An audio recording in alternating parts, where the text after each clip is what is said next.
So what does an owl does in A communication? ഈ owl എന്ന് പറഞ്ഞാൽ നമ്മളുടെ ഔളല്ല, ദിസ് ഇസ് എ സ്ട്രാറ്റജി. ഈ കമ്മ്യൂണിക്കേഷന് ബുദ്ധിമുട്ടുള്ള കുട്ടികളിൽ നമ്മൾ പറഞ്ഞു കൊടുക്കുന്ന ഒരു സ്ട്രാറ്റജിയാണ് ഔൾ എന്ന് പറയുന്നത്, which means observe, wait and listen. നമ്മളിപ്പോൾ കുഞ്ഞുങ്ങളോട് എന്തെങ്കിലും ചോദിച്ചിട്ട് അവർ നാം പറയാൻ വേണ്ടി തിരിച്ച് അതിൻ്റെ ആൻസർ പറയാൻ വേണ്ടി ശ്രമിക്കുമ്പോൾ we have to observe their facial expressions, their body language, their gestures. അതെല്ലാം കീൻലി ഒബ്സർവ് ചെയ്യണം, എന്താണ് അവർ പറയാൻ ശ്രമിക്കുന്നതെന്നൊക്കെ കാണാൻ വേണ്ടിയിട്ട്. Then comes the waiting part. We have to give them enough time.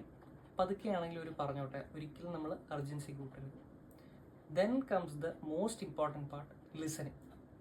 Even if it's very wrong thing they are saying, നമ്മളത് കേട്ട് അവരെ പ്രോത്സാഹിപ്പിക്കണം.